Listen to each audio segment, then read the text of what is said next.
All right, we got a good crowd in here again today for algebra. It's day 2. Going to start looking at things like the distributive property, combining like terms, how PEMDAS plays into that, and then we're going to start solving some equations, doing some real algebra.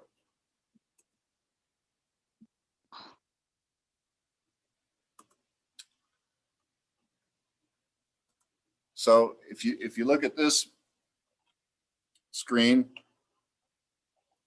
I kind of introduced the concept of terms with the vocabulary on Tuesday. And here's that same definition. The term is numbers or variables separated by plus and minus signs. And there's a couple of different examples there. 8 is a term, 2x is a term, 3y to the third power, that's another term. Now, like terms are extremely important for us with equation solving, because like terms are going to help us determine our totals.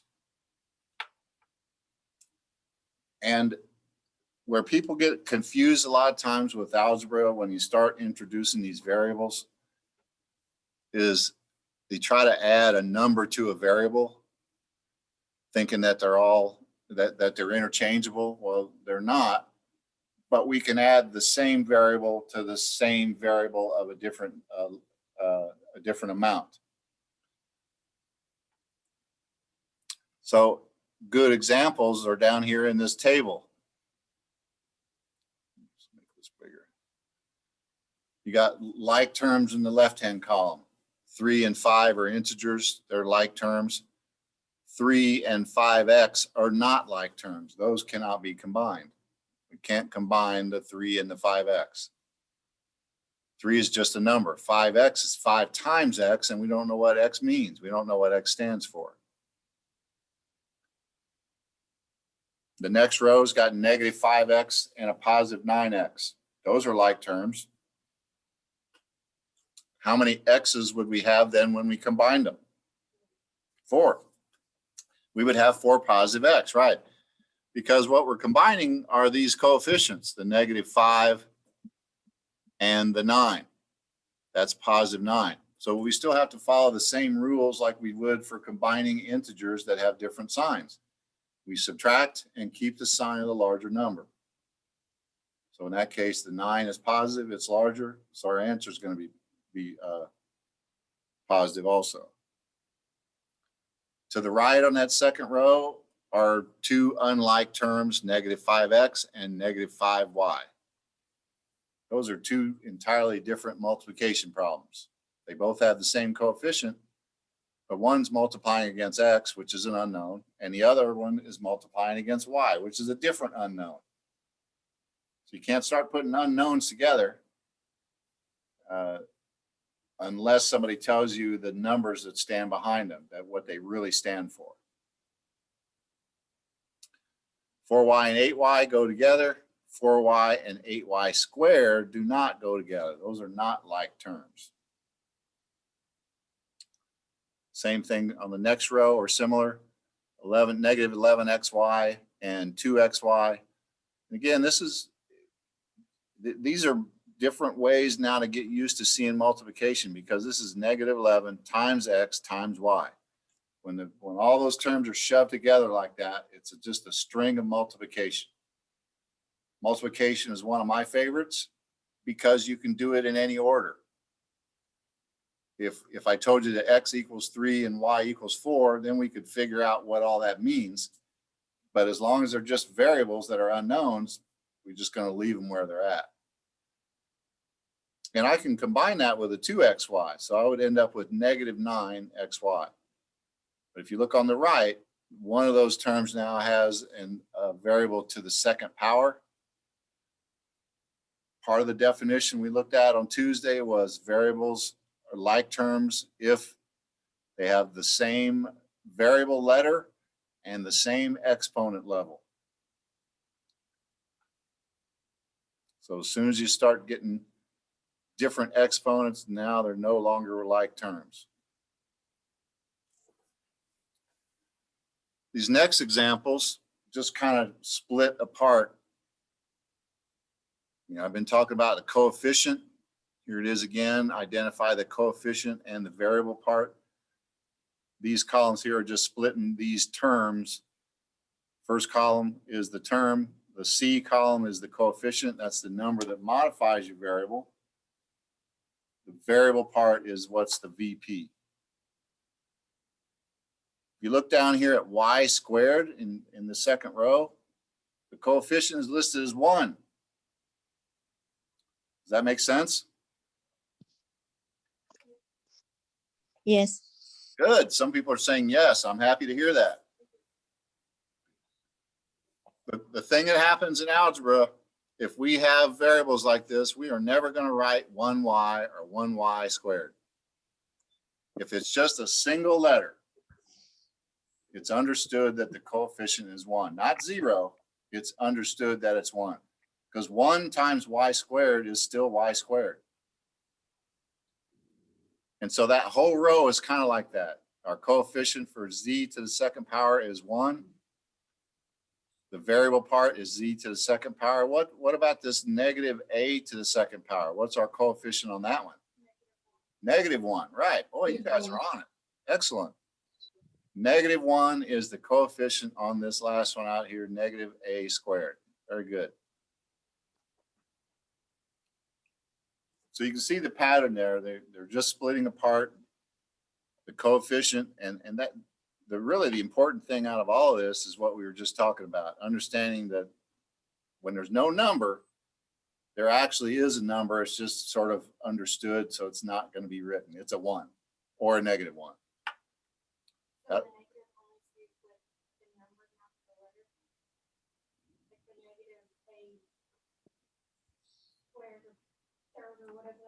yeah. So it'd be -1 and then just an a. It's still a squared. Right, but it wouldn't be negative a squared.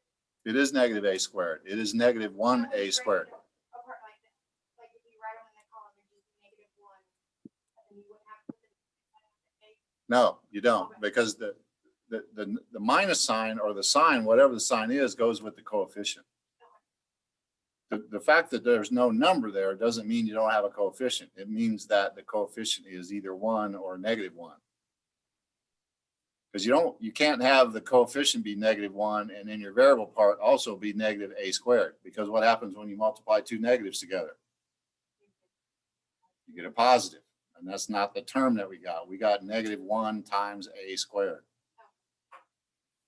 Because that's what the coefficient is doing in every case here. It's multiplying against a variable. -4 times x in the first one, 3 times a in the middle, -5 times z to the right. These are all multiplication problems.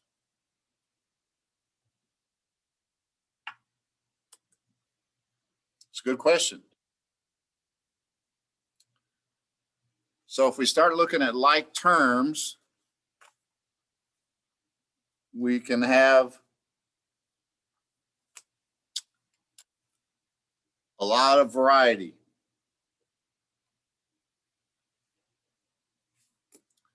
So in that first row under number 5, which are the like terms there between x squared, and -5x? Right, the x and the -5x, very good. In the middle, y to the third, 3y, 2y to the third. Yep, those y terms that have the third power, those are the like terms. Now the one on the right, you might have to look at closely, or maybe look at a couple of times.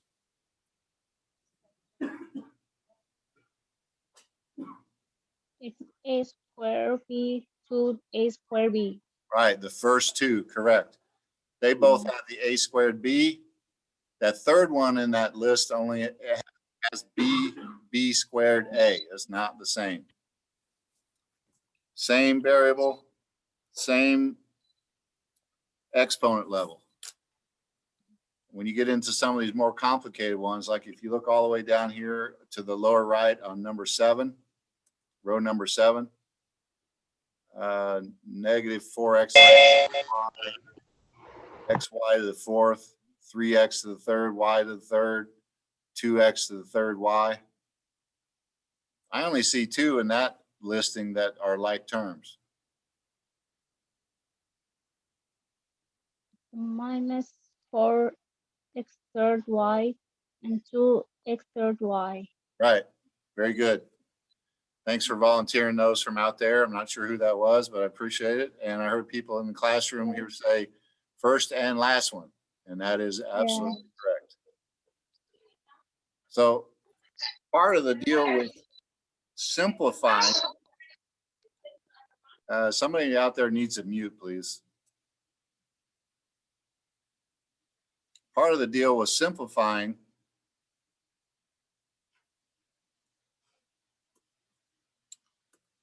what happened to my screen here?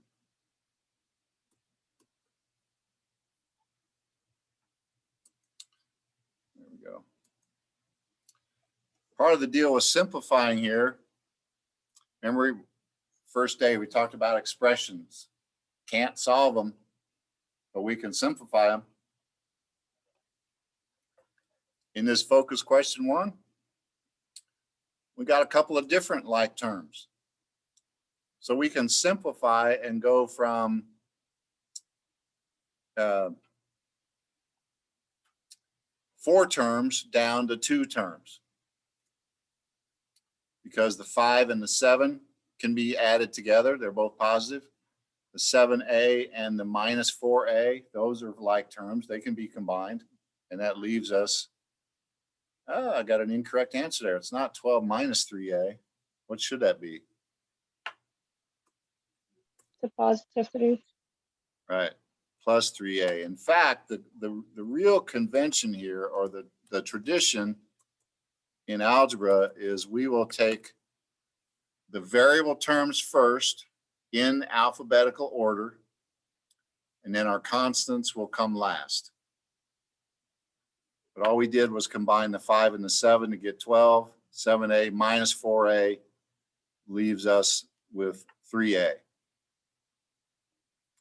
Now, does everybody understand why those work that way? I'm gonna do one more thing in case somebody doesn't, because it happens a lot.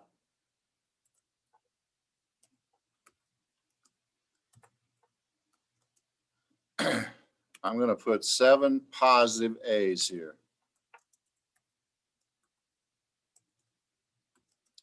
1, 2, 3, 4, 5. Okay, so I got a string of 7 a's here. That's basically what this term here is, 7a. 7 times a is the same as a added together 7 times. 1, 2, 3, 4, 5, 6, 7. Now negative 4a. There's 1 minus a, there's another minus a, another minus a, and another minus a. Remember when we talked in the definitions about zero pair? It works the same with variables as it does with numbers. So we've got, because of the signs, we've got some 0 pairs here. There's 1 that cancels. And a positive cancels a negative. Because when you add 1 and subtract 1, you get 0.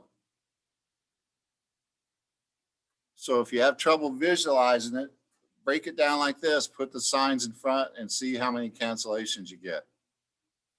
Because look at what I'm left with, 3 positive a.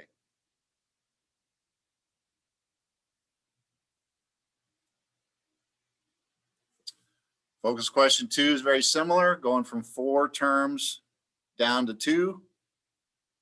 It's also not solvable. And if I follow the convention, I should rewrite this as 8x plus 7, because 9x minus 1x. Those both mean the same thing regardless of which way you write them. Now look at this third focus question. This is a polynomial, or potentially a polynomial. it's still an expression. There's no equal sign, so we're not worried about solving anything. All we can do is simplify. When you see a big, long string of terms like this, maybe your first response is to light the paper on fire and run out of the room. Maybe not. Maybe you live for these kind of problems. Maybe not.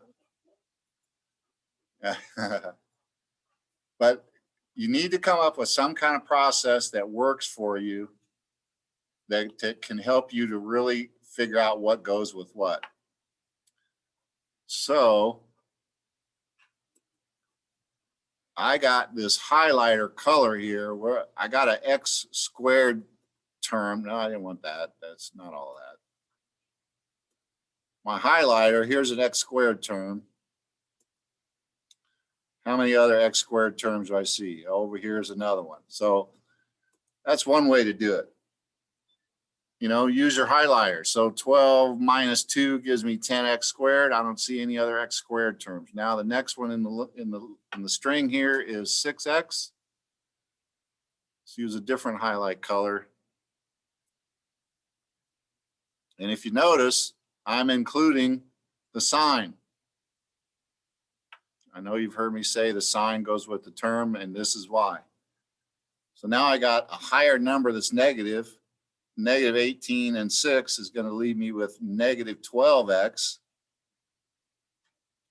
And then all I have left are these remaining y terms. Some people like to use circles. Some people might use underlines. Some people will use circles, squares, stars. I don't care what you use. I'm using colors here just to make it graphic. But come up with some kind of system on your own that will help you visually see which ones of these terms go together. The other advantage of doing that is once you've done the highlighting, and you're doing this by hand, so once you've done the highlighting and you've done the combining, you can go back and cross them out. Okay, I've already used those. I don't need to look at those again.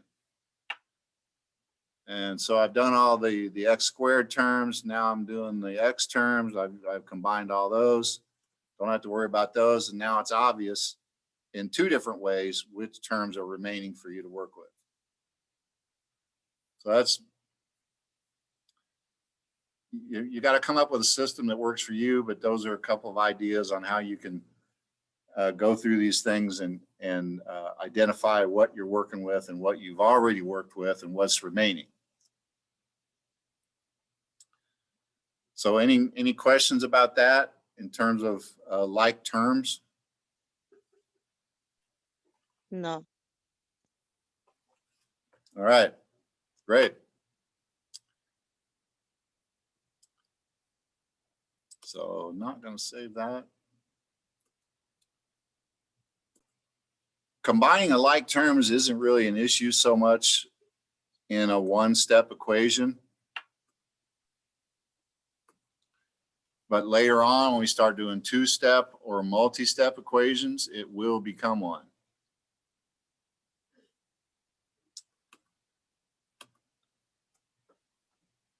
So we were talking before about simplifying expressions. We use the order of operations in PEMDAS. Now, though, as we get into equation solving, we're going to do things backwards from PEMDAS. Because now we have to undo everything. We have to use the inverse operation. So normally we would start by trying to solve a parentheses. Well, equations, you might want to do that, but chances are there's other operations outside the parentheses that have to be dealt with first. And what I'm talking about here is equations when we have variables. Because if it's all numbers, then we can just follow PEMDAS. We don't have to worry about it. But when we have variables and we have unknowns, the whole goal, the entire goal from every type of equation solving is to get the variable by itself. Some people call that isolating the variable. right? So whichever side the variable's on, that's where we want it to end up.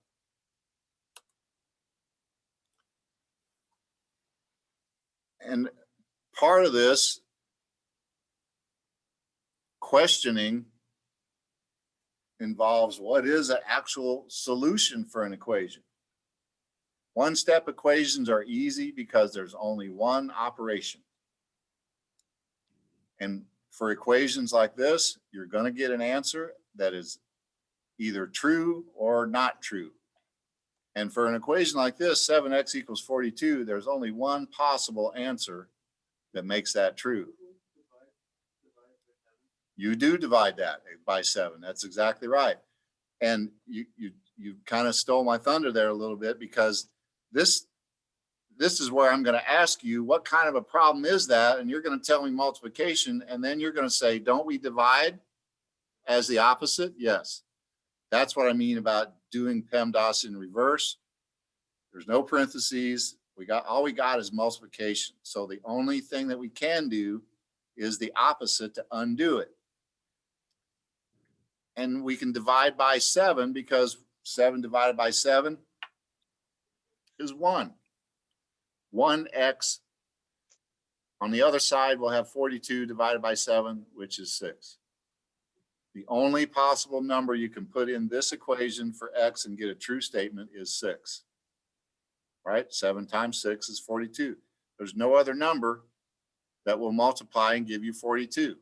Every other solution is going to be false. So when you look at this next question, is 8 a solution to the same equation? No. Nope. And this is another one of these situations where I would encourage you to use a multiplication table. Don't just rely on the calculator. Multiplication tables are going to help you do this stuff faster, because automatically, if you know your multiplication tables, you know what 7 times something is to give you 42. And you're going to know that 8 is not that something, because 8 times 7 is 56. So that's one type of one-step equation. And there are 3 basic varieties. This one looks like addition. And the thing is, most of these problems you can probably solve in your head without doing algebra, because there's only one number you would add to 3 to get 11.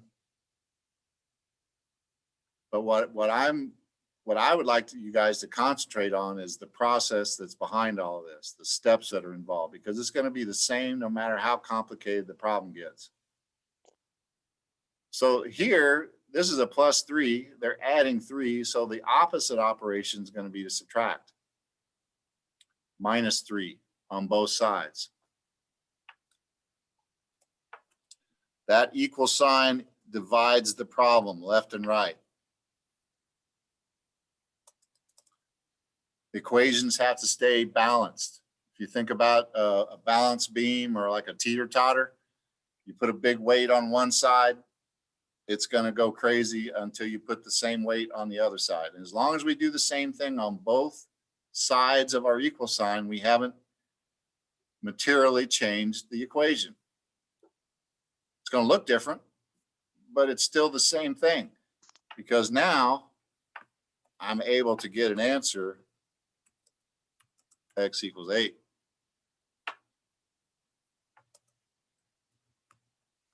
That's the only possible answer, the only number that will go combine with 3 to give you 11. So as you can imagine, I said there's 4 styles of these one-step equations. What are you going to have? This one's addition. The other 3 are going to be subtraction, multiplication, and division, right? So every time you see a problem, the first thing I want you to think of is what kind of a problem is this? What is the operation involved? Because then that hopefully will trigger you to think about, okay, I need to use the opposite. So what kind of problem is this one? Right, it's multiplication. She jumped right to the conclusion first. That is, we need to divide. Before, with this addition problem, we were canceling to 0 because our x is already 1x. We want to get the variable by itself, and we only want one of the variable. In this one, our cancellation gets us to 1k because now we divide both sides by 9. Divide that by 9. Divide that by 9. Now our cancellation is not to 0. 9 divided by 9 is 1, which is perfect for what we want. We want k on the left side, and then our integer solution would be 9 on the other side. K equals 9.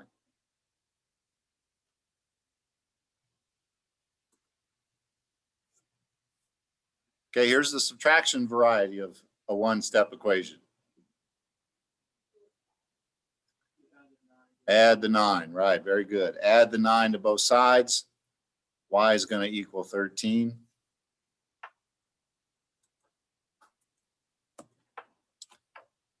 And the trick to all these problems, honestly, I'm going to do that.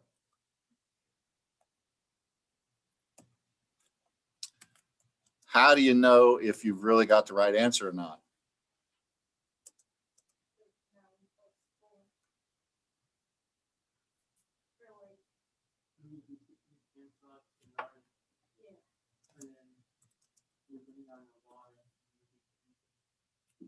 Yep.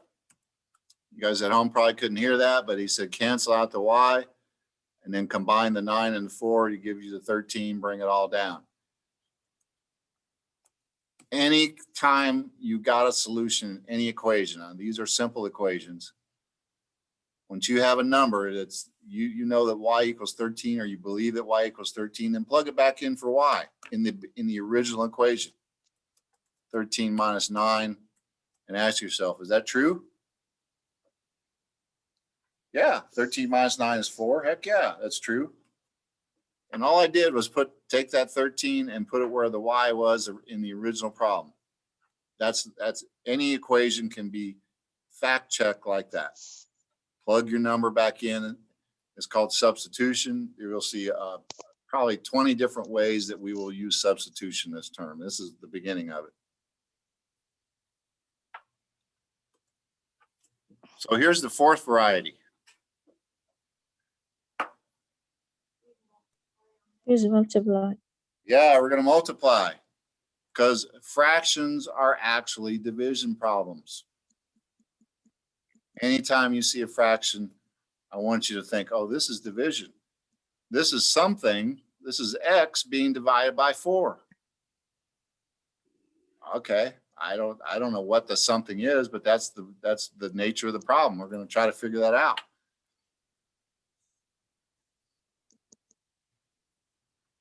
So if I multiply both sides by 4, I'm gonna switch here for a second to the whiteboard because it's not as easy as that one. So x over 4 equals 11. When I multiply this side by 4, and this is a situation that a lot of people get confused about when they're multiplying against fractions. They'll say, do I multiply the 4 against the x and the 4 against the 4? Well, no, I hope not, because this is actually 4 over 1. I can take any whole number, put it over 1, and make it look like a fraction. And the reason to do that is to make sure that I'm clear that this is 4 times x and this is 1 times 4. Fractions, we multiply straight across. So if that helps you keep this stuff straight, then I'll encourage you to do that. The other thing that will help with, and here's why we can cancel this. If you do that multiplication, you end up with 4x over 4 equals 44. Well, now I'm dividing 4 by 4 on the left-hand side. That equals 1. 1x equals 44. Yes. So I don't need that 1 in front of the x. And if I go back to this original problem, in my mind, I already know that that 4 is in the numerator and this 4 is in the denominator. So I can automatically cancel those out right at the beginning. But well, it doesn't cancel. It just, if you cross multiply it like that, yeah, you'll end up with just x equals 44. Yeah, that's what I was talking about. Like, cross that out and here down to x. Yep. X equals. Right, because that's all you're left with. So anytime we want to get rid of a fraction, we're going to multiply by the denominator. That always works. I don't care how complex the fraction is. Multiply by the denominator. Remember, the denominator is the bottom number. Numerator's on top, denominator on the bottom.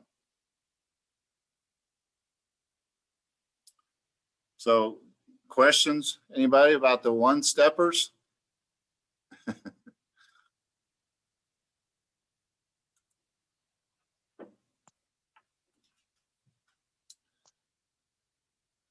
So the next step is to look at two-step equations.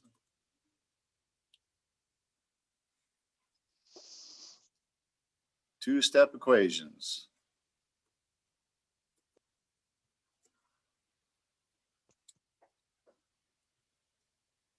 Okay, this one here, this little review screen says circle the equations in which the variable is isolated. I see two that are where it's by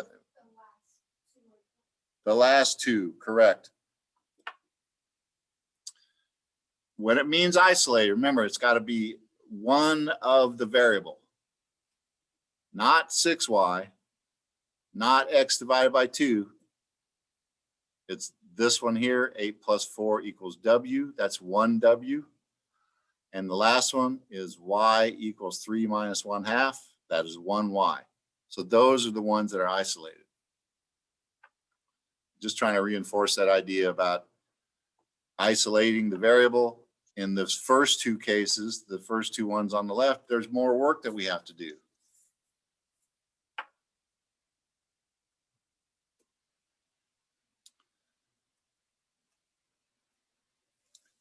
So here's a quick little quiz for you.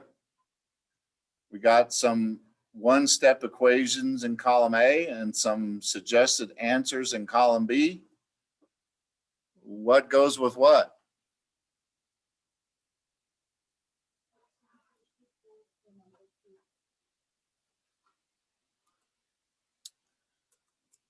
Say that again, please. All right, there's the first one, x equals 4.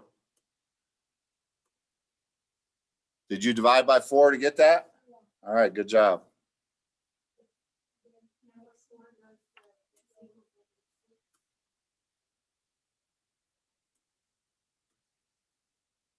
Number 4 to -6. All right, good. So then this one, we would just subtract 5 from both sides and get x equals 12. Right, very good. All of those are one-step equations. Now when you get into some two-step equations, they're called steps because there's more than one operation involved. And this is where you really have another thing to think about in terms of working PEMDAS backwards. There's a lot of different ways to do these problems, but the way that we try to teach here, I think, is ultimately simpler. If this equation 2 times x plus 3 equals 15, 2x is clearly, that's multiplication. Then you're going to add 3, and that's got to equal 15. Well, I could divide everything by 2 and get the x by itself to start with. But 3 isn't divisible by 2, not evenly. 15 is not divisible by 2 evenly. So you're creating more of a mess if you don't do the opposites in the correct order. And what I tell everybody is leave the variable for last. Wherever it is, whether it's on the left side or the right side, with an equation, it doesn't matter. In fact, we're going to look at some multi-step equations today that have the variables on both sides. So we're going to get rid of this 3 before we do anything with the x term. I'm going to subtract 3 from both sides. And what does that leave me? That leaves me with 2x equals 12.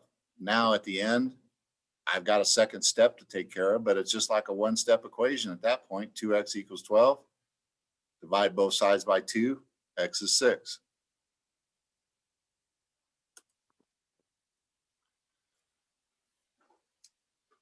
So with these two-step equations, the operations that I'm going to undo first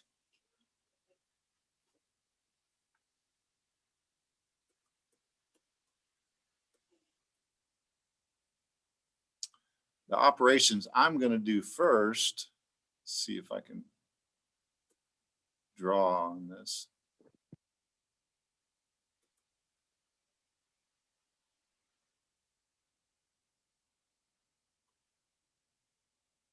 Shape fill, none.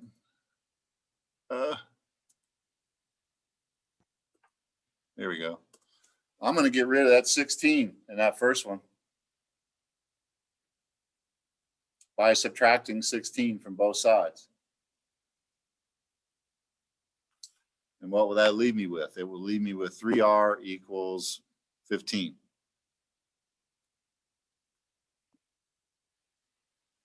What about these next two? What are you going to do first?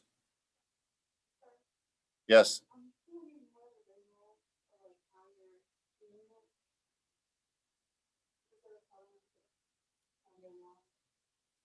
Okay. See if this will let me type on there. 3r plus 16 is 31.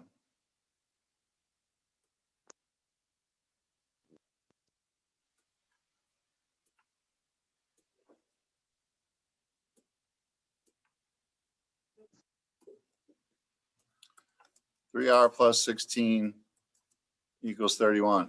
I got two operations there. I got 3 times r, and I'm adding 16 to that. I said I wanted to keep the variable for last. Don't do anything with the variable until I absolutely have to. So I got to get rid of the 16. I need to create a 0 pair so the 16s cancel. Because do these cancel? Yeah. And then what I'm left with, 3x equals 15, 3r equals 15.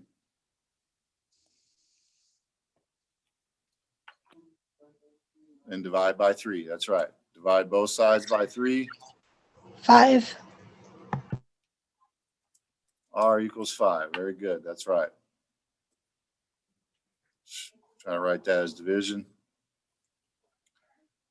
And the only thing that this other screen was showing,